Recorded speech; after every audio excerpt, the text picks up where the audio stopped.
Welcome to BHS 2520, Leadership Principles of Development. My name is Peter Wolf, and I'll be guiding you through this online class. To begin, I want to give you some introduction about myself and to the class, and tell you a bit about where we're headed and what's expected. So first, I've taught this class for several years, and I just recently spent several months updating and modifying the class. I think the updated version is much better than the old version, but I'm open to feedback, so please feel free to give me your thoughts about your experience as we go through the class. My interest in the topic of leadership began when I was in college. Prior to college, I don't think I gave much thought to leadership. I think in my mind there were leaders and there were followers, and I certainly was not a leader. I'm naturally introverted, and I was pretty shy in high school. As I said, that changed when I was in college. I attended Grace, and during my time as a student became very involved with student leadership. But I think I still associate leadership with extroverted, outgoing, popular, take charge kind of people. However, I had two mentors who loved talking about leadership as a skill and as a behavior and as a mindset. They began to introduce me to different theories and books and authors and ideas on leadership. And I began to study the concept of leadership for myself and realized that leadership wasn't some mystical gift that some had and others did not. It was actually a set of choices. It wasn't just about what I did, it was also about who I was. I could connect with my passions and my gifts and my skills in leadership, even if those were not the passions, gifts, and skills of someone that I might consider to be a natural leader. When I graduated college, I taught high school social studies in a small Christian school, which allowed me the freedom to develop my own elective class. So I put together a class on leadership. I really didn't like most things about teaching high school, but I did find that I loved teaching certain classes, and leadership was one of those classes. The final project for the students was for them to put on their own leadership conference for area high school students. It was a fantastic experience, and they did a great job with it. When I began my master's program, I wanted to learn about mentoring, discipleship, and leadership. So I completed an MA in spiritual formation and leadership. I think taking classes in spiritual formation and leadership in the same program really solidified for me the idea that good leadership comes from the soul of a person. It isn't just about a person's skills. It's truly about their character and who they are on the inside. That what a person believes matters to how they will live and lead. So after a few years of teaching, I went back to Grace and began working in the student affairs field. First, supervising residence halls, and then working as an associate dean. I was highly involved with student leadership training, and for 5 years taught a class that was a prerequisite for campus leaders. Some of that material that we developed for that class will be shared in this course. In that time, I developed other courses on leadership, specifically for the Masters in Higher Ed program that they have, and generally had a role in mentoring staff in their leadership with students. My time at Grace introduced me to a lot of different ideas about leadership. Unfortunately, some of them are outside the scope of this class, but are in the textbook, like organizational leadership or team-based leadership. I've since left my role as Associate Dean at Grace in order to return to school, this time in the field of pastoral counseling. I've realized that my personal desire is to lead individuals towards wholeness and holiness through individual or group mentoring or counseling. I know that I'll continue to read about, study, and practice leadership in the various areas of my life, and I'm thrilled that I can continue to teach this course. All of that to say, I think leadership is an important topic, and I've dedicated quite a bit of time to the study and practice of leadership. I am by no means an expert, and I look forward to us learning about leadership together.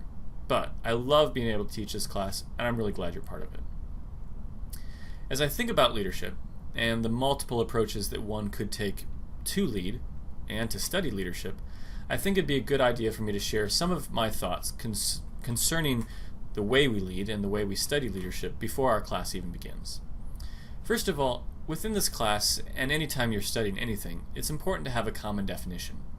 Definitions tend to restrict. They say what something is and also what it isn't. Descriptions tend to expand. They open up to how something could be. In this class, we have to both define and describe leadership. To be honest, I've never had a really great definition of leadership. In all the books I've read and all the authors I've read and the speakers I've heard, I've never really come away with a great, this is it, this is my definition of leadership. Your textbook is going to help you understand why. So for the sake of this class, we'll just go with the textbook's definition. But I do want to offer some thoughts and some critiques about it. Peter Northouse, the author of this textbook, defines leadership as a process whereby an individual influences a group of individuals to achieve a common goal. Not a bad definition. I do appreciate how the author breaks it down and explains why he chose the words he did, but I've got some thoughts about that. First, for the purposes of this class, leadership can also be with individuals. It's not just with groups. I don't think it's just about one person getting a group of people to do something. I think mentoring is a form of leadership, discipleship is a form of leadership, so for our purposes, we're not going to be limited to just groups. Secondly, once you read the first chapter, you'll understand, but again for our purposes, leadership and management are pretty much the same thing. We're not going to get into the nuanced differences between the two. I think there is a difference, but if you're really interested to know about that difference, read a book called The One Thing You Need to Know by Marcus Buckingham. Other than that, not important for this class. Third, the first chapter talks about types of power. Power can take many forms, and positional power, the power that you get simply from having a title, isn't always bad, though often our generation tends to prefer personal power, the relational power that we have with other individuals. So we're going to talk about types of power in this class. Not all power is bad. Fourth, some of the approaches to leadership that we're going to talk about will be clearly in line with biblical values and a biblical worldview. It may not be obvious with some of the others. Some of you may wonder why we don't explicitly cover spiritual leadership in this class. Well, mostly because it's outside the scope of this class. There's so much we could talk about. But I will also say that if you're a Christ follower and the Holy Spirit lives in you, then everything you do could be considered worship and therefore spiritual. We're not necessarily going to look at biblical examples of leadership in this class, but I want us to always examine these approaches with a biblical worldview. That requires critical thinking and a willingness to set aside some of our preconceived notions about what leadership is and isn't. Leadership is complex and it's multidimensional. This will be quickly evident as we look at all the different theories. In the first week, you're going to need to read a handout called Leadership Theories, Models, and Approaches. This is a brief overview of all the theories, models, and approaches that we're going to be looking at in this class. The first lecture, video lecture, is going to talk more about the multidimensional nature of leadership. As I just said, we're going to take a look at many different leadership theories. Theories are kind of complex. They're both descriptive and prescriptive. By descriptive, I mean that some theories explain how and why things actually are. By prescriptive, I mean that some theories explain how things should be. They prescribe a course of action. In this class, we're going to take a look at both types of theories. I think it's helpful to understand that some leadership theories are really more prescriptive. They say how it should or could be rather than how things always are. Now, most of these theories that we're going to look at are actually interrelated with each other, but in order to be really understood, you sort of have to isolate them to understand them. In some senses, all of the theories are right sometimes, or all of the time, or at different times, but that's confusing to think about. So instead, we isolate them one at a time and focus on them when they're most descriptive and most observable of what's actually taking place. One way I've started to think about theories is that they can act as lenses. If you wear glasses or bifocals or transition lenses or something like that, then you're familiar with the idea that when looking through a lens, some things are going to be sharp and in focus and other things are going to be a little bit blurry. Some lenses magnify. Some lenses, like sunglasses, might cause things to have a certain distortion or color to them. And leadership theories are kind of like that. They bring certain things into theory or into focus and really magnify those aspects of leadership, and they blur or diminish other aspects of leadership. We all have a lens through which we're looking at leadership. We just may or may not be aware of it. And one of the purposes of this class is to help you be aware of what lens are you using when you look at leadership, when you think about leadership. What do you tend to magnify and what do you tend to diminish? As we look through these different theories and models, think about that. Alright, some final thoughts about leadership before I get into the details of the class. Leadership is hard to measure, which is why we rely on a set of behaviors. But theories disagree as to which set of behaviors. Most of the class we're going to be looking at behavioral theories, but please remember what I said earlier. Leadership isn't only about what you do. It's also about who you are. But it's also not just about who you are. It's also about what you do. You have to be able to bring both of those things together. And leadership is both an art and a science. Art requires practice and reflection, and hopefully in this class we'll get to do both. Alright, enough rambling thoughts about theories and descriptions and definitions. Here's the actual details about the class. I've taken a number of online classes. Some have been great, some have been absolutely dreadful. Some have been really clear, and others have been really vague and confusing. I hope that I've learned enough to make this class as clear as possible. I don't want there to be any doubt as to what is due or when it is due. To help with that, I found that online classes need to have a predictable weekly rhythm. Otherwise, it's too easy to forget about them and then feel rushed or behind. So, I do my best to set up assignments and due dates to help create a rhythm. Here's what you can expect in this class. Under each week's subheading on the class website, you'll see the week's reading, which is also listed in the syllabus. A link to the video lecture, a link to the quiz, an area for supplemental resources, a discussion board link, a place to type a short journal entry, and an area to either upload a case study or a short paper. The supplemental resources aren't required reading or watching. Some are videos and some are just audio files. However, they fit with the week's topics, and they might provide you with some material for the discussion board, or just for your own personal interest. The first thing you'll need to complete each week is the reading. With the exception of one week, which I can't remember which one, and it's pretty clear which one, you have to watch the video first. The reading will vary between 1 and 3 chapters of the textbook. After you do the reading, then watch the video lecture. The video lecture will further explain the reading, or provide more examples, or give an alternate perspective to the reading. Or, as in the case of the first week, it might present some information that I think is pretty valuable, but the text doesn't cover it, or we don't have time to go into it elsewhere. So, first, complete the reading. Second, watch the video lecture. Third, take the quiz. The quiz will cover information from the reading and from the video lectures. While most of the quiz questions will be general recall questions, I really like application questions because they actually require you to understand and apply a concept.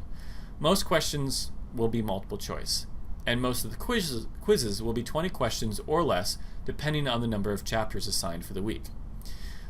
Week 3 has 3 chapters of reading, so it's a longer quiz. The quizzes are open note and open book, but they are timed. For those of you who live in the same area, it's expected that you don't work together on the quizzes. For each quiz, you'll have 30 minutes to complete it. Please complete the quiz by Wednesdays at midnight. Also by Wednesday at midnight, post to the discussion board. This will be your initial post. This initial post will be a thoughtful and supported response to the question that's posed to you. You must have support, either from the text, or from the lecture, or from any of the supplemental materials, or even outside sources. This is where the supplemental resources come in. You might find something helpful in those resources that support your particular view. If you quote something directly, be sure to use proper citation. I imagine most of you are familiar with the MLA format of in-text citation, which works just fine. For those of you who aren't, just end the quote or whatever it is that you've cited with parentheses, and in the parentheses have the author's name and then the page number. If you're citing the video, you don't need a page number, of course, just have my name, unless I say this author said this, and then maybe put that author's name in there. If it's the North House textbook or the video you're citing, that's all you need. If you're citing some other source, one of the supplemental sources, just be sure you're very clear as to what source that is. Your grade for the discussion board is based on meeting the requirements listed in the syllabus, and this includes 1. Fully answering the question posted, 2. Meeting the minimum word requirement, and 3. Supporting your thoughts with cited sources. All 3 of those are pretty important. I tend to start everyone with a sort of 90-95% on each discussion board, and then you can either go down from there or go higher from there. You have to really impress me to get full credit on a discussion board. And to do that, you generally have to cite multiple sources. So for those overachievers and you want to get a full 20 out of 20 on every discussion board, cite multiple sources, be very thorough, be very thoughtful, and don't forget about nuanced ways to approach the question or to the prompt that's posed. Again, this initial post is due Wednesday by midnight. So by Wednesday, take the quiz and do the initial discussion post. By Friday, I want you to think a little bit about how what we're discussing applies to you personally. We're going to talk a lot about theory in this class, as I've said. If it's not practical, you're never going to remember it or use any of it in the future. So I'd like you to take some time to journal. This won't be a journal that you need to pour out your deepest secrets and longings, but I would like you to get personal, whatever that means to you. Yes, you're doing this for a grade, but I think most learning comes when we take time to intentionally reflect about what we're studying, and journaling is just one way to do that. So, watch the video, take the quiz, do the discussion board, and submit your journal entry. The next thing that I think helps increase learning is when we interact with others about our ideas. Since we can't do that in person in a classroom, I want you to interact with at least 2 other discussion posts online. But don't just say, yes, I agree, or no, I disagree. Why do you agree? Why do you disagree? What else could you add that might support their position? Or what do you have that would be a good counter-argument that disagrees with their position? Your responses need to be thoughtful. You're engaging in a conversation with a person, a fellow classmate, not just writing something and sending it out into cyberspace. So, respond in a way that creates discussion. Even ask clarifying questions if you need to. If someone asks you a question, you need to respond. That's good classroom etiquette. It's what we would do if we were in a real classroom together. Remember, the discussion board is attempting to replace an in-person conversation in a classroom. So try to have the same mindset as if you were in the classroom with someone. However, in a classroom, conversation, flow of thought, spelling, that's not really important because if you misspeak, you can immediately catch yourself or correct yourself. But we can't do that online. So it's very important that you proofread anything you post. We can't ask you to clarify in real time, so it needs to be clear the first time. I'd like you to finish up all the interactions and discussions by Friday at midnight. So do your initial post on Wednesday, and then check back on Thursday and Friday throughout the day to see who has responded to you and make your responses to other people. Finally, each week, you'll either have a case study or a short paper. For week 1 and week 8, it's a short paper. And when I say short, it's 2 to 4 pages. The purpose of the case studies and papers are application of theory or deeper look at a specific idea. Again, I want what we're discussing to be practical. The more ways we can find to apply the concepts, the more they stick. The case studies and papers are due Saturday by noon. Everything else is due by midnight, but I want these Saturday by noon. The reason it's noon is because I tend to grade them Saturday afternoon. I don't want them due Saturday at midnight because I don't want to do any work on Sunday. I think we both need a break after the end of a long week. It's also the reason I'm not going to open up the following week until Monday. We need a day off. We need to have at least one day where we don't do any work. The only exception to that is the final week. I will open that up a little bit early. And that, it's just to help us to wrap up well and get everything done by the end of the course so that I can submit grades. There is one other assignment that is not part of the weekly rhythm of this course. By the end of the 8 weeks, I want you to choose one of the following options. These options may not really seem like they fit in a class about leadership, but the more I've watched leaders, studied leaders, and examined my own life, the more I realize the necessity of both of these disciplines. The first option is this: take 4 hours and be alone with God. You can have a Bible and a journal if you must, but this isn't meant to be 4 hours of Bible study. This is meant to be 4 hours of quiet solitude, when you disconnect from everything that screams for your attention. No computer, no phone, no music, no electronics of any kind, just you and God for 4 hours straight. And don't use the excuse that your Bible is on your phone. Find a real, actual paper Bible. Otherwise, you're just going to be distracted. I recently heard about a study where college students were asked to sit still for 15 minutes. They couldn't do anything during that time, and they were told to move as little as possible. The following day, they were invited back and given the option of either sitting for 15 minutes or receiving a mild electrical shock. Most people chose to get shocked. Sitting still for 15 minutes is apparently more painful. Now, your second choice is a little bit better than getting shocked.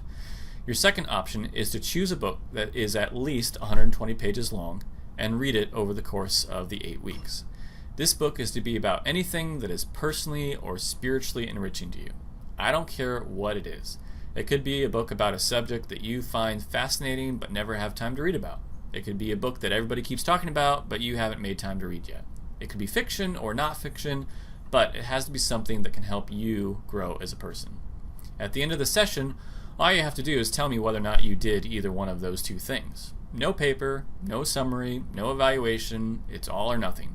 And if you choose to skip it altogether, it's only 5% of your final grade. Alright, I've told you about me, and I've told you about the class.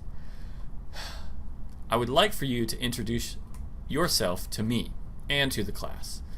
Under where the syllabus is posted, there is a discussion forum called Introductions. First, write a paragraph or two telling us about yourself. Second, let me know what, if any, questions about the syllabus you may have. If you have no questions, please let me know that you've read the syllabus, understand it, and have no questions. If you feel like your question's pretty specific, like you're going to be gone for a portion of the next 8 weeks, send me an email. I promise to get back to you as soon as I can. I check my email all the time, but if you're working at 3 a.m., don't expect a quick response. Otherwise, I'll see what I can do. Alright, those are my introductory thoughts, vague and rambling as they may be. I look forward to learning more about leadership with you as we go through this class together. If you have any questions, please feel free to let me know, and I'll see you on the discussion boards.